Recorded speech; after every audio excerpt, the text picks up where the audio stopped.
네, 너무 아름다운 공동체에 초대해 주셔서 너무나 감사합니다. 특별히 이 공동체에 이렇게 왔을 때요, 두 가지가 생각이 났는데요. 첫 번째는 이 공동체 안에 있는 유업에 대한 생각들을 좀 했습니다. 저는 개척자로 삶을 살아가고 있습니다. 2018년도에 서울의 홍대라는 이제 지역에서 교회를 개척했고, 지금은 2년 전에 김포라고 하는 지역에서 경기도 김포에서 두 번째 교회를 개척하고 있는데요.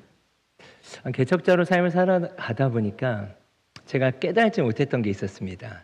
저희 부모님이 이제 장로님과 권사님을 아버님은 은퇴하셨고 또 어머님 권사님이셨는데, 저희가 어렸을 때 기억해 보면 제 아버지가 헌금할 돈이 없어서 이렇게 새벽기도 끝나면 교회를 늘 청소하셨거든요. 교회 앞마당을. 저희 어머니는 늘 전도하러 다니시고, 어렸을 때 그거 볼 때는 그렇게 좋지 않았습니다. 어쩔 땐 부끄럽기도 하고. 그런데 1년, 2년 교회가 이렇게 지나가면서 때로는 교회가 건축을 해야 될 때가 있었고, 또 무엇을 사야 할 때가 있다면 저희 부모님 같은 경우는 다른 교회 분들도 그러셨고, 모았던 금액들과 헌금들을 아끼고 아껴서 또 교회를 위해 헌신하고 그랬던 기억들이 나면서 제가 교회를 개척하면서 깨달은 게 있습니다. 그건 뭐냐면 이 마이크 하나 사는 게 너무 쉽지 않습니다. 의자 하나 놓는 게 쉽지 않다는 걸 부교육자 때까지는 몰랐던 것 같아요. 에어컨이 지금 고장났더라고요, 저희 공동체가. 근데 이번 주에 고장났는데 이거 어떻게 하나, 모든 게 쉽지가 않은 거예요. 그러나 이 교회 공동체가 70년 정도 됐다고 제가 들었습니다. 이 벽돌을 보고 우리 뒤에 있는 큰 십자가를 보는데 뭔가 그냥 말로 표현하기 어려운 그런 느낌들이 저에는 있는 거죠. 이 아름다운 공동체 안에, 이 안전한 공동체 안에 특별히 오늘 3, 40대 가장 쉽지 않은 시기일 수 있지 않겠습니까? 직장 생활도 쉽지 않은데 이제 결혼한 지도 얼마 되지 않았고 또 아이를 낳고 무엇인가 많은 변화가 있는 때에 이렇게 유업이 있는 공동체 안에서 안정감을 누릴 수 있다는 게 너무나 큰 축복이지 않을까? 그런 생각을 첫 번째 하게 됐고요. 아까 찬양하는데 우리 목사님이 화이팅 화이팅 하시더라고요. 그것이 아마 3, 40대들을 향한 어떠한 화이팅이지 않을까. 여러분의 공동체가 너무나 성숙하고 또 아름답구나. 함께 따라해 주시고 또 함께 해주시는 모습 가운데 아마도 우리 3, 40대의 우리 가정들이 또 힘을 얻지 않았을까 싶습니다. 두 번째는 이 목포에 도착했을 때 너무나 기분이 좋았습니다. 왜 그랬냐면 제 처가가 영암이에요. 그러니까 제 아내의 처가가 장인어른과 장모님이 다 영암 출신이신데 그 무화과 밭이 있는 그쪽이세요. 근데 제가 어떤 생각이 들었냐면요, 이렇게 제가 결혼하려고 지금 할머님이 살아 계세요. 100세가 넘으셨는데 영암에 계신데 목포 시장에서 장사를 하셨던 분이시라는 얘기가 들었어요. 근데 이렇게 나이가 지긋하신 이제 할머님들이 여기 계실 때 같은 시대를 또 사셨겠구나라는 생각도 들면서 처음 왔을 때 이렇게 식사를 대접해 주신다고 무슨 음식점을 갔어요. 결혼하기 전에 갔더니 거기서 제가 이제 신세계를 맛봅니다. 그 신세계가 뭐냐? 삼합이었어요. 이런 맛이구나. 그래서 이제 때가 되면 할머님이 홍어를 지금도 보내주시고 이전에는 좀 건강하셨을 때는 그 낙지를 그렇게 보내주셨어요. 낙지를 이렇게 뻘에서 이렇게 해가지고 지금 많이 안 난다고 하시는데 어떤 그런 정서적인 측면에서 제가 참 그냥 이 목포에 오고 이 귀한 공동체에 왔을 때 제 안에 좀 뭐라 그럴까요? 이렇게 좀 정서적 회복이라고 할까요? 그런 안정감이 저 안에 있는 것 같습니다. 오늘 말씀은요, 다시 붙잡자입니다. 이 의미가 우리 3, 40대들에게도 물론 의미 있는 그런 시간이었으면 좋겠고, 함께 또 우리 장년 세대들에게도 다시 한번 붙잡을 수 있는 시간이었으면 좋겠습니다. 여러분, 예레미야 말씀은요, 예레미야서는 참, 예레미야 선지자는 눈물의 선지자입니다. 눈물을 흘릴 수밖에 없었던 그런 선지자인데요. 그 당시에 이스라엘 상황을 보면 이스라엘은 두 가지의 큰 기둥을 붙잡고 있었습니다. 하나는 무엇이었는가? 성전이었습니다. 우리에게 성전이 있다. 그렇기 때문에 우리는 절대 망하지 않는다. 두 번째는 택함 받은 백성이다. 우리는 선민이다. 하나님이 우리를 선택하셨고 성전이 우리에게 있기 때문에 우린 절대 무너지지 않는다라고 하는 그들의 굳건함이 있었습니다. 그런데 문제가 좀 생깁니다. 어떤 문제가 좀 생기냐? 이들이 이 두 가지를 붙잡긴 했지만 맹목적으로 붙잡기 시작합니다. 그리고 그들의 삶이 믿음의 삶을 살아가지 못하는 상황 가운데 이들의 삶이 엉망이었습니다. 그래서 하나님이 선지자들을 통해서 계속 말씀하십니다. 너희의 삶을 돌이켜라. 너희가 그러지 않지 않았느냐? 돌이켜라. 돌이켜라 말씀하시는데 이들이 계속 이야기합니다. 우리에겐 성전이 있습니다. 하나님이 우리를 선택하시기 때문에 우리는 절대 망하지 않습니다. 자, 오늘 그러한 배경 가운데 예레미야 2장 2절을 보면요. 가서 예루살렘의 귀에 외치라고 주님이 말씀을 하시는데요. 뭐라고 외치라고 말씀하시냐? 여호와께서 이와 같이 말씀하시기를 내가 너를 위하여 내 청년의 때의 인애와 내 신혼의 때의 사랑을 기억한다. 여기서 청년의 때의 인애라고 하는 것은요. 충성의 의미이기도 합니다. 네. 사랑을 전제로 한 충성이겠죠. 또 하나 내 신혼의 때의 사랑이라고 하는 건 뭘까요? 아마도 여기 대부분이 이제 결혼을 하셨을 거고 특별히 우리 30, 40대 애들은 결혼한 지 혹 얼마 안 됐을 수도 있지 않겠습니까? 연애를 하면 연애를 할 때는 이렇게 일정된 시간이 되면 집으로 돌아가야 되지 않겠습니까? 네. 그런데 신혼이라고 하는 건 집으로 돌아가지 않아도 되는 행복함이 있는 거죠. 그렇지 않았을까요? 네, 드라마를 봐도 약간 그런 거 있지 않겠습니까? 그 신혼의 기쁨, 네, 행복함. 집에 돌아가지 않아도 되는 그런 기쁨이죠. 그러니까 하나님이 보실 때 이스라엘이 이러한 때가 있었답니다. 청년의 때의 인애, 너무나 하나님을 사랑해서 충성했던 때가 있었고 신혼의 때의 사랑처럼 그것이 너무나 친밀했다라는 거예요.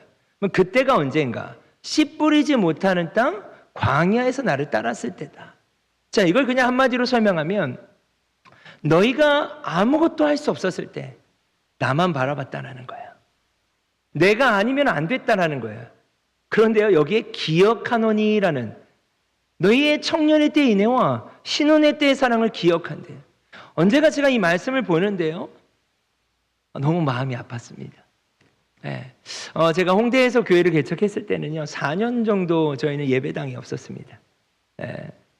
왜 예배당이 없는가? 돈이 없는 거죠. 네. 저희 가정에서 교회를 시작했고, 근데 하나님이 청년들을 이제 전도하고 보내주시는데 이 청년들이 기반이 너무 어려운 친구들이었어요. 네.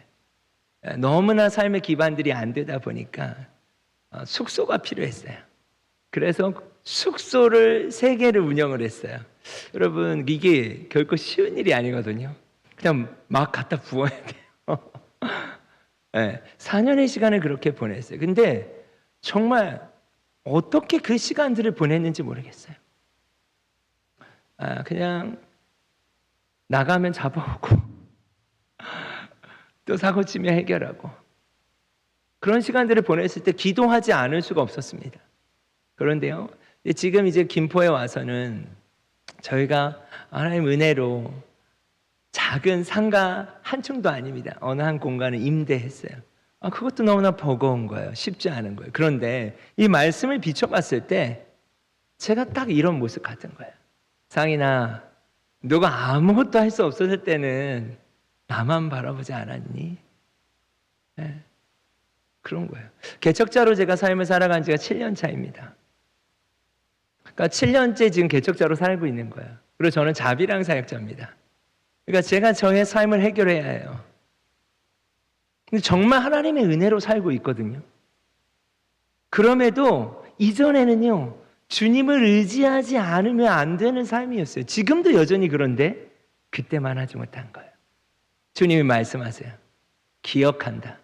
그럼 기억하다라는 말은요, 지금은 그렇지 않다라는 얘기입니다.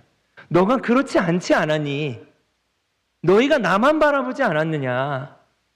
나 아니면 안 된다고 하지 않았느냐? 그런데 어느덧 그 마음을 놓쳐버렸구나. 그 이유가 무엇입니까? 그들에게 성전이 있었고 하나님이 우리를 선택하셨다라고 하는 맹목적인 믿음 때문이었어요. 자, 한번 13절을 볼까요? 우리 13절 말씀 같이 한번 2장 13절입니다. 같이 한번 우리 합독했으면 좋겠습니다. 같이 한번 합독하시겠습니다.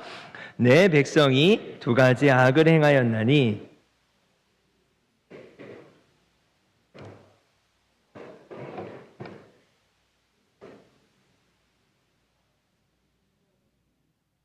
이들이 두 가지 악을 행했답니다. 이들의 예배는 멈춘 적이 없습니다.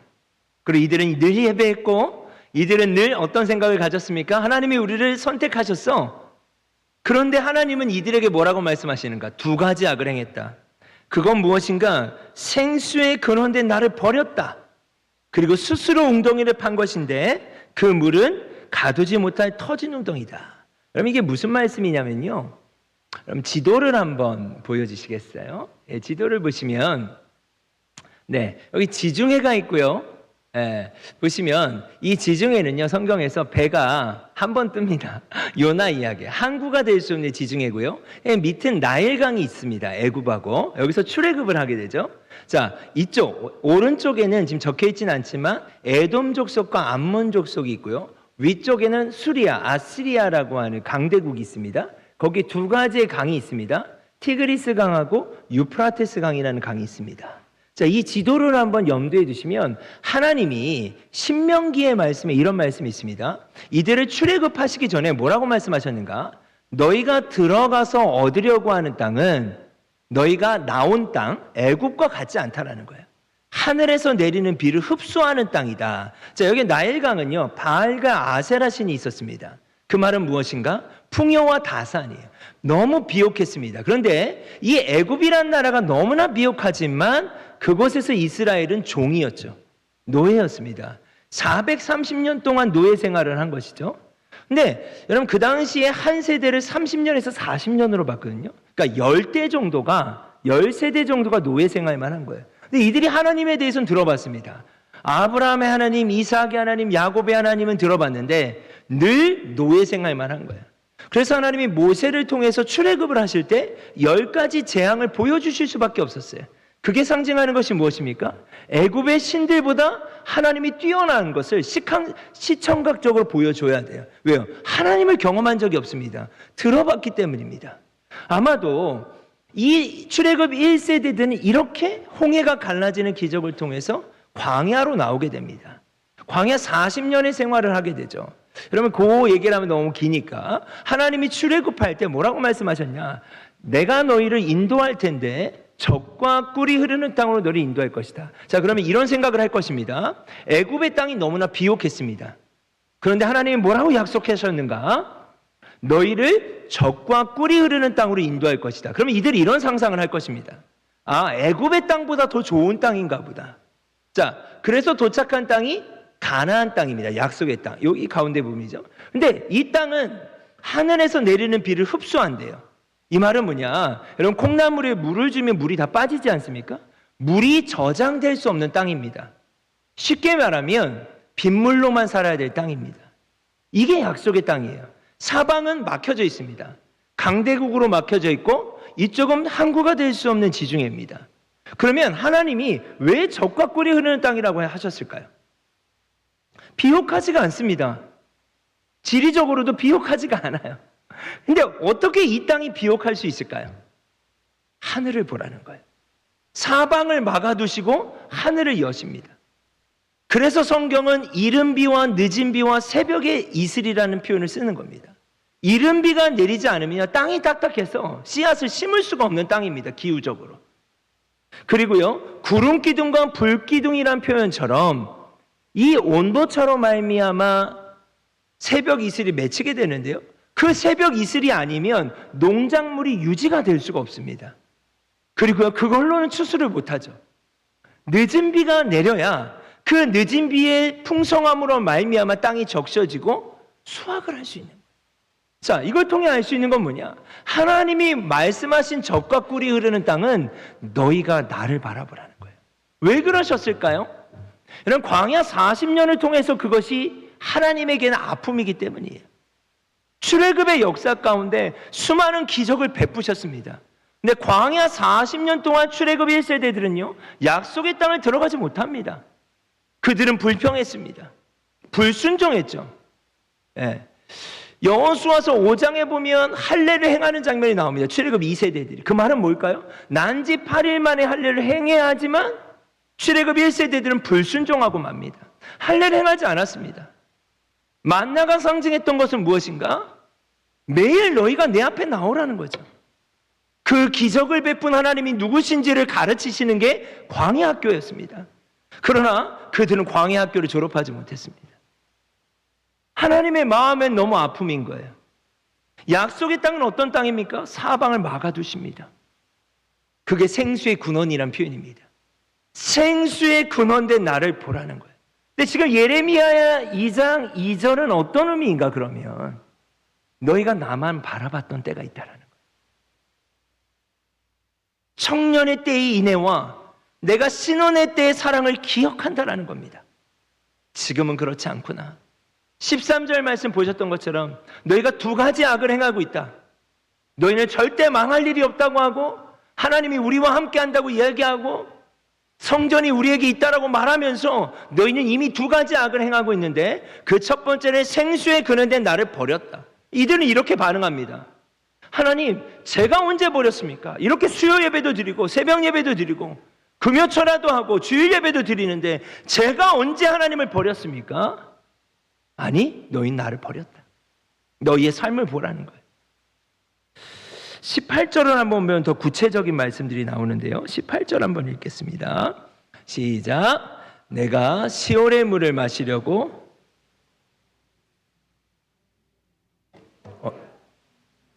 아수르로 가는 길이 있으면 어찌 됨이냐?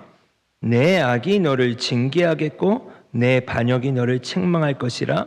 그런즉 내 하나님 여호와를 버림과 내 속에 나를 경외함이 없는 것이 악이요 고통인 줄 알라.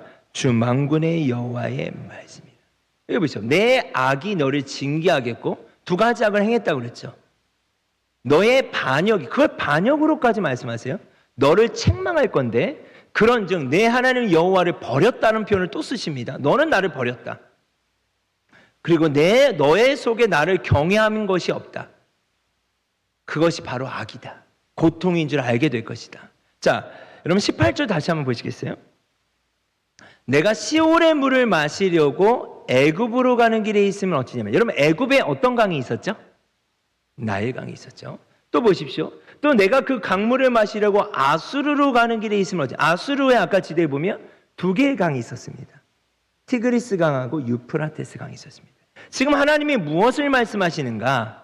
여러분 약속의 땅은요, 지리적으로도 기후적으로도 하나님만 바라봐야 하는 땅입니다. 그런데 어느덧 이들이 그러지 않기 시작했어요. 그냥 명목상 예배를 드립니다. 하나님 없이 살 수 없습니다 얘기해요. 그런데 이들의 삶은 어디로 가고 있는 겁니까? 생수의 근원된 하나님을 버렸다는 표현은 뭐예요? 이들이 인정하지 않습니다. 그래서 하나님 구체적으로 말씀하세요. 너희 발걸음을 봐라. 이 말은 너희의 삶을 보라는 거예요. 너희가 나를 바라보는 삶이 아니라 너희의 발걸음이 애굽으로 가고 있지 않냐? 너희의 발걸음이 아수르로 가고 있지 않느냐? 이 말은 뭡니까? 더 이상 우리가 이렇게 살 필요가 있어? 예배는 예배대로 드리고 물은 내려가면 있으니 물을 찾아가기 시작했던 거예요. 그걸 하나님 뭐라고 표현하시는가? 생수의 근원된 나를 버렸다. 근데 그것을 알아야 한다. 스스로 웅덩이를 파고 있는데 그 웅덩이는 터져버릴 웅덩이다. 이렇게 표현하셨어요. 그리고 뭐라고 말씀하세요? 너의 마음 가운데 나를 경외하는 마음이 없구나. 여러분 경외함이라고 하는 것이 무엇일까요? 경외함은요, 이 안에 두 가지의 단어가 저는 있다고 생각합니다. 첫 번째는 두려움입니다. 두 번째는 떨림입니다. 하나님이 너무 두려운 거예요. 여러분 이곳에 하나님이 실제 함께 하신다고 믿으십니까? 하나님이 우리의 모든 삶을 보고 알고 계신다고 인정하십니까? 여러분 그럼 너무 두려운 일이에요. 저는 그렇더라고요. 하나님의 저의 모든 삶을 보고 계신다면 너무 부끄러워요. 너무나 전 죄인이니까. 그러나 여기서의 떨림이라고 하는 건 무엇인가? 내가 너무나 죄인이고 너무나 부끄러운 존재이지만 그럼에도 하나님을 사랑하는 그 강력한 떨림이 있다는 거예요. 그게 경외예요. 우리가 하나님 앞에 나아가야 될 태도는 내가 누군지에 대한 점검이 필요한 겁니다. 너무나 두렵지만 그럼에도 주님을 사랑하는 거예요.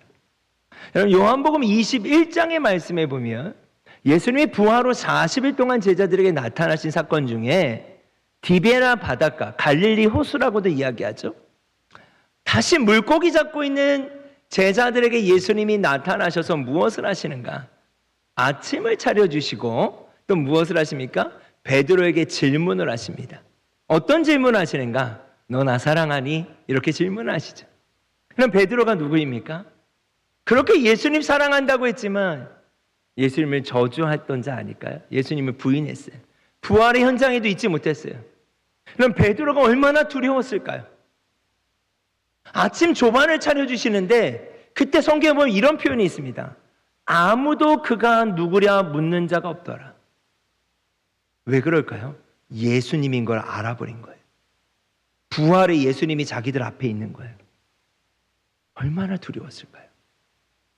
그런데 베드로가 뭐라고 대답합니까? 너 나 사랑하니?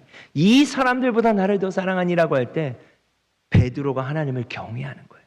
너무나 자신 없고 부끄럽지만 주님, 제가 주님을 사랑하는 것을 주님이 아십니다. 저는 이게 경외라고 믿습니다. 두렵지만 떨림이 있는 거예요. 근데 지금 하나님이 예레미야서에 뭐라고 말씀하신가? 너희 마음에 경외함이 없구나. 하나님을 두려워하지도 않고 하나님을 향한 떨림도 없는 거예요. 너희가 그러지 않지 않았느냐? 아무것도 할 수 없었을 때 너희가 나만 바라보지 않았느냐? 내가 너희들의 청년의 때를 기억한다. 그 청년의 때에 인해 하나님을 향한 충성을 기억한다. 내가 너희를 향한 그 신혼의 때의 사랑을 기억하고 있는데 어느덧 그 마음을 잃어버렸고, 이 주님의 음성 앞에 저도 참 부끄럽고 자의 말씀을 대할 때 마음을 울었던 것 같아요. 하나님, 제가 그렇게 돼버렸습니다. 주님, 제가 그냥 그렇게 돼버린 것 같습니다. 어떻게 합니까, 주님? 여러분, 특별히 이번 수련회가 30, 40대를 위한 수련회지 않겠습니까? 또 함께 공동체 예배하지만 여러분, 유업이라고 하는 것에 제가 집중하고 있는데요. 제가 오늘 아침에 제가 이제 오후에 기차를 타고 내려왔는데 아침에 저희 사역자들하고요, 엄마들 이제 30, 40대 엄마들 훈련이 끝났어요 오늘. 그래서 오늘 요리를 하고 왔어요 교회에서.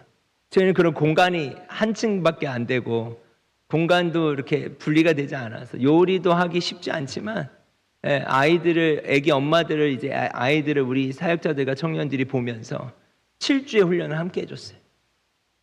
왜 엄마들이 그래도 그 시간만큼이라도 차려준 밥 먹고 훈련해보라고. 저는 그 유업이 흘러가고 있다고 생각해요. 자, 그렇다면 여러분, 목포 복음교회 유업은 무엇입니까?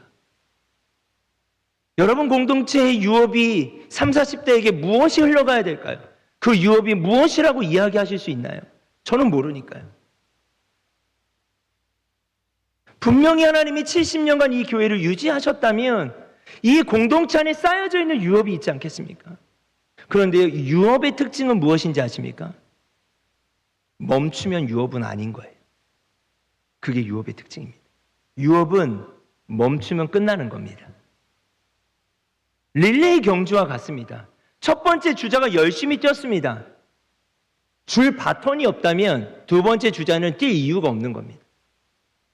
유업을 바톤으로도 표현할 수 있는 거 아닐까요? 근데 바톤을 줬는데 두 번째 주자가 안 뛰어요? 그럼 끝나는 겁니다. 거기서 경기는 끝나는 겁니다. 여러분 공동체의 유업은 무엇입니까? 여러분 공동체의 생수의 근원은 무엇입니까? 하나님 오늘 말씀 가운데 질문하신다고 믿습니다. 그 유업이 30, 40대들에게 흘러가길 원합니다. 유업은요, 보이지 않지만 보이는 것입니다. 그것들은 여러분의 섬김과 여러분의 사랑으로 3, 40대들이 보지 않겠습니까? 저희 공동체는요, 아직 임직을 한 번도 못했습니다. 집사 임직도 못. 오늘 아까 장로님께서 이렇게 식사를 대접해 주실 때 사실 부러웠어요. 저희 공동체는 장로가 아직 없고 집사도 아직 없어요, 공식적으로. 네. 이제 시작해가는 공동체로서 여러분 공동체 안에 권사님들도 계실 거고 장로님들도 계시고 또 은퇴하신 분들도 있지만 유업은요 실제 보여지는 겁니다. 오늘 우리 아기 엄마들이 이런 얘기를 합니다. 저희 교회 너무 좋은 교회라고. 그리고 저희 공동체가 아닌데 새 아이 엄마가 아기를 저희한테 맡기고 훈련을 했어요. 자기도 훈련 받고 싶다고. 저희 교회도 아니에요. 그래서 물으면 어떤 이야기를 하냐. 저희도 이렇게 할게요. 이게 유업입니다. 여러분들이 열심히 하셨을 수 있습니다. 제가 너무나 마음 아픈 것은 무엇인가? 멈추시면 안 된다는. 다음 주자가 바톤을 받을 때까지 조금만 더 우리 장년 세대와 시니어 세대 분들이 힘을 내주셨으면 좋겠습니다. 그래야 그 유업이 전달되지 않겠습니까? 이번에 수련회를 했어요. 청년들 저번 주에. 저하고 아내가 식사 준비를 다 했어요. 사실 2박 3일. 교회는 그런 집사람 그룹이 없으니까. 그런데 이제 아기 엄마들이 도와주러 왔어요. 차를 타고. 근데 여러분 공동체 우리 청년들도 수련회 하고 아까 광고 보니까 여러분들이 해주실 수 있는 게 있지 않겠습니까? 유업은 보이지 않지만 보여지는 겁니다. 그렇게 유업이 전달되는 거라고 믿습니다. 네. 아브라함이 독자 이삭을 하나님이 바치라고 했을 때 그 유업을 누가 받았을까요? 이삭이 받았죠. 왜요? 이삭이 그 현장에 있었습니다. 아브라함이 하나님의 음성 앞에 어떻게 순종하는지를 봤어요. 그 현장이 유업이 전달되는 현장이라고 저는 믿습니다. 그런 측면에서 오늘 3, 40대 수련회가 이 공예배 안에서 드려지는 이유가 있지 않을까. 여러분 아기 엄마들이요. 지금 뒤에 유아실에 있지만 저 유아실을 얼마나 벗어나고 싶겠습니까? 자유롭게 얼마나 예배하고 싶을까요? 우리 이미 그 시간들을 거치신 분들이 한 번씩은 아이를 봐주실 수도 있지 않겠습니까? 그게 유업이에요. 한 번이라도 자유롭게 예배 드릴 수 있도록 한 번이라도 마음껏 기도할 수 있도록 그 한 시간이 3, 40대 엄마 아빠들에게 없어요. 여러분 유업은 실제로 존재해야 또 유업이기도 합니다. 여러분 공동체 안에 그 유업이 끊어지지 않길 원합니다. 그리고 보여지길 원합니다. 말씀을 정리하겠습니다. 다시 붙잡자예요. 우리 장년분과 우리 청년들과 우리 3, 40대와 시니어분들께 하나님이 저를 오늘 이 공동체에 세우셨다고 저는 믿습니다. 그 믿음이 아니라면 제가 어떻게 여기 있겠습니까? 젊은 목사고 부족해도 하나님이 이 공동체에 세우셨다는 믿음으로 권면드리고 싶습니다. 다시 붙잡는 공동체가 됐으면 좋겠습니다. 생수의 근원을 떠난 발걸음이 있다면 다시 생수의 근원으로 돌아오시는 겁니다. 그걸 다른 말로는요, 갈망이라고 합니다. 주님을 갈망하십시오. 주님을 원하십시오. 아무것도 할 수 없었던 때, 씨 뿌리지 못하는 땅 그 광야에서는 갈망했거든요. 주님 저 도와주셔야 살 수 있어요. 내 아들, 내 딸, 나의 결혼 생활, 그렇게 해서 여러분들이 시니어분들이 되시지 않았습니까? 저는 이제 개척자로 살아간 지 7년인데 여전히 이전교회 권사회에서 1년에 한 번씩 연례 행사로 저를 찾아오세요. 저희 교회. 고마우셔도 되는데 꼭 오세요. 오시면 맛있는 걸 사주고 가세요. 왜? 저희 교회 권사가 없으니까. 그러신 마음 같아요, 권사님들이. 그리고 나이 드신 권사님이요. 이제 홀로 되신 권사님들이 이제 뭐 쌀을 주문하거나 뭐 이렇게 음식을 두유 같은 걸 주문하시잖아요. 그럼 꼭 제 것까지 주문해요. 그래서 쌀을 보내고 김치를 보내고 두유를 보내고. 그때 권사님이 전화가 와요. 내가 보냈다고 왔냐고. 권사님 저 굶어 죽지 않아요. 잘 먹고 살아요.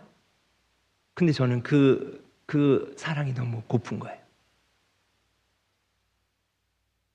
그래서 제가 권사님들한테 이런 얘기해요. 한 번은 안수 집사님인데 80살가 다 되신 분인데 분당에서 김포까지 지하철을 타고 오셨어요. 그 어르신이. 그래서 제가 그랬어요. 왜 이렇게까지 오세요? 목사님 얼굴 한번 보러 왔다고. 땀을 삐질삐질 흘리시면서 오셨어요. 권사님 한 분하고 두 분이서. 그래서 제가 이랬어요. 저 자신이 없어요. 그랬더니 뭐가 자신이 없네요. 집사님하고 권사님처럼 70대, 80대가 돼서 또 제가 두 분처럼 제 믿음을 지킬 자신이 없다고. 여러분, 목사여서 믿음이 지켜지는 걸까요? 인생이라고 하는 게 있지 않겠습니까? 이미 그 시간들을 싸워오셨고 이겨오셨던 우리 시니어분들의 기도가 필요하지 않을까요? 그래서 제가 그랬어요. 권사님, 지사님 기도해 주세요. 저도 권사님, 지사님처럼 그 나이가 되도록 주님을 사랑하는 마음을 잃어버리지 않으시도록 기도해 달라고 그랬어요. 여러분, 다시 붙잡으셨으면 좋겠습니다.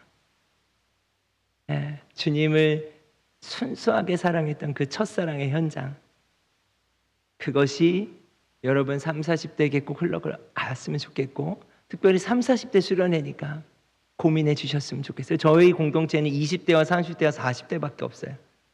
그 윗세대가 없는 공동체. 그러니까 얼마나 부러운지 모르겠어요. 정말 많이 부러워요. 이들의 필요를 누구보다 저는 체감하거든요. 이들이 제일 원하는 게 예배예요. 예배 한 번을 편하게 드려보는 거, 마음껏 기도하는 거. 여러분 해주실 수 있잖아요. 그게 유업입니다. 나도 너희 때 힘들었어. 내가 잠깐 애기 봐줄게. 내가 함께 해줄게. 김치 담글 줄 모르면 김치 한번 같이 담아보고. 지금도 권사님들이 저한테 그걸 해주시는 거예요. 여러분, 그 사랑이 영적인 유업으로 흘러가 아름다운 공동체로 계속됐으면 좋겠습니다. 그러면 다시 생수의 근원을 붙잡으셔야 됩니다. 아멘. 그렇게 주님을 갈망하는, 더 갈망하는, 더 사랑하기를 원하는 그런 공동체가 되길 간절히 소망하고, 그렇게 그 사랑이 30, 40대를 넘어 우리 청년들에게 또 다음 세대들에게 흘러가기를 간절히 축원합니다. 기도하시겠습니다. 하나님 감사합니다. 귀한 공동체 가운데 하나님의 말씀을 전했습니다. 하나님, 예레미야서를 보면 이들이 돌이키지 않았을 때 그들이 그토록 붙잡고 있었던 성전을 무너뜨리셨고, 그들이 그토록 붙잡고 있었던 우리는 선택받은 자라고 하는 선민사상을 무너뜨리셔서 성전을 회파하시고, 그들이 포로로 끌려가게 하셨던 당신의 말씀을 기억합니다. 하나님, 이 공동체 안에 하나님의 귀한 이 성전과 또 귀한 공동체원들을 허락하셨는데, 하나님 다시 붙잡을 수 있는 그런 믿음을 허락하여 주십시오. 그 붙잡은 믿음들이 흘러가게 하여 주십시오. 생수의 근원 안에 주님의 꼴을 먹을 수 있는 공동체 되게 하여 주십시오. 특별히 30, 40대들을 축복하시고, 가장 쉽지 않은 변화가 많은 이때에 변함이 없으신 하나님으로 말미암아 안정감을 누리고 자유함을 경험하게 하여 주십시오. 예수 그리스도의 이름으로 기도드렸습니다.